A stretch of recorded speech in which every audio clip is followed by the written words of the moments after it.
22-year-old Vesna Vulović did the impossible when she emerged alive after a 33,000-foot fall, entering the Guinness Book of World Records for surviving the longest fall without a parachute. Vulović was a stewardess on an unfortunate Yugoslav Airlines flight from Copenhagen to Belgrade, during which the Ustash separatist group planted a bomb in the cargo. As the bomb went off, the plane crashed into the mountains, killing all 28 passengers and the entire crew, except for Vesna. She was hospitalized with a fractured skull, 2 broken legs, and 3 broken vertebrae, but managed to survive and lead a full life afterward.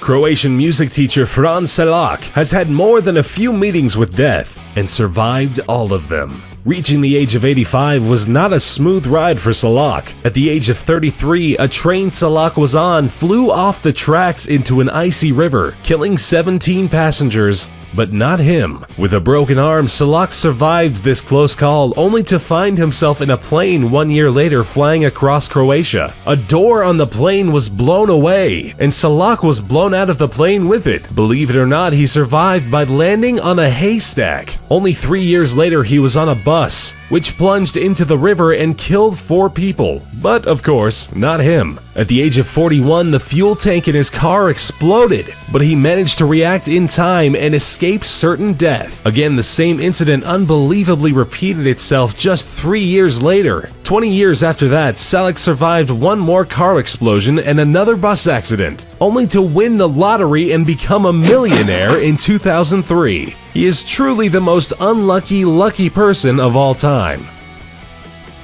Stella Maris College's Old Christians rugby union team from Uruguay had a mountain peak named after them when they tragically crashed into it while flying to Chile to play a game. The Glacier of Tears killed 12 people, leaving the others roaming through the vicious Andes on a temperature of 30 degrees below zero. Running out of the scarce food reserves they had, the survivors lost all hope when they heard via radio that the search for them had been called off. In the harsh conditions, they started dying off one by one, with the last ones standing eating their deceased friends, in a desperate attempt to keep on living. 2 of the bravest people managed to reach Chile on foot and inform the world that a group of 16 people were still out there, having survived an incredible 72 days. Anatoly Bugorsky worked as a researcher at the Institute for High Energy Physics in Prodvino. While checking a malfunctioning piece of equipment, a beam from the largest Soviet particle accelerator measured at about 200,000 rads went straight through his head. Bugorsky's face swelled up beyond recognition and started peeling off. The beam burned through parts of his face, his bone, and the brain tissue underneath. Astonishingly, although only 500 rads would normally be enough to kill a person, Bugorsky survived. His intellect was undamaged, and he continued his scientific career with much success. He did, however, lose his hearing in the left ear, with that side of his face remaining frozen due to the destruction of nerves. Roy Sullivan was a ranger in Virginia who made it to the Guinness Book of World Records by surviving being struck by lightning 7 times. Each strike did leave him scarred through. The lightning left him with minor injuries each time, such as the loss of a toenail or burning off an eyebrow. But some of the incidents had more serious consequences, such as setting his hair on fire, searing a shoulder, or leaving him with chest burns. Ironically, after a series of miraculous survivals, Sullivan ended his life at the age of 71 by suicide, apparently out of reasons unrelated to his bad luck when it comes to storms. Joe Simpson and Simon Yates dared to set on the mission of scaling the west peak of the Ciudad Grande, 20,814 feet high. The mountain is part of a mountain range in the Peruvian Andes. The ascent was made famous by Simpson's book Touching the Void, in which he describes the climbing and the falling. Simpson was wounded and fell 100 feet into an ice crevasse. He managed to survive and crawl back up to base camp. It took him 3 whole days.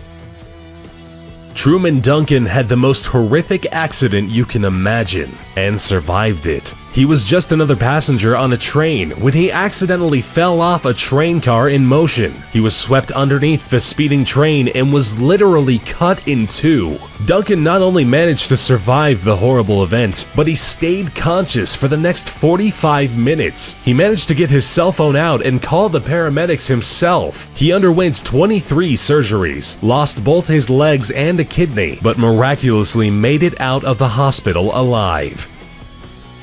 Aaron Larston was on a canyoneering trip in Blue John Canyon when a boulder fell on him. The boulder pinned his arm down, making it impossible for Larston to move. He tried to lift and break the boulder, but after 5 days he realized it was no use. Dehydrated and delirious, Larston finally got the courage to amputate his own arm. He managed to snap his own bone and eventually cut his arm off entirely, finally freeing himself from the boulder.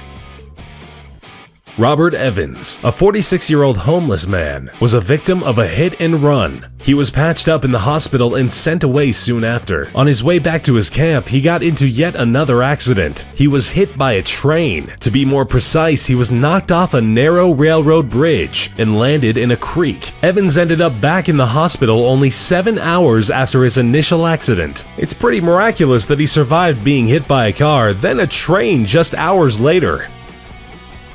Mauro Prosperi took part in a 1994 marathon called the Marathon of Sands. Taking place in Morocco, the marathon was unfortunately swept away by a sandstorm, which caused Prosperi to lose his way and left him stranded in the desert. Running in the wrong direction, he ended up in Algeria, where he took refuge in an abandoned mosque. He survived 9 days by drinking his own urine and eating bats and snakes before he was found by a nomadic family who took him to an Algerian military camp where he was hospitalized.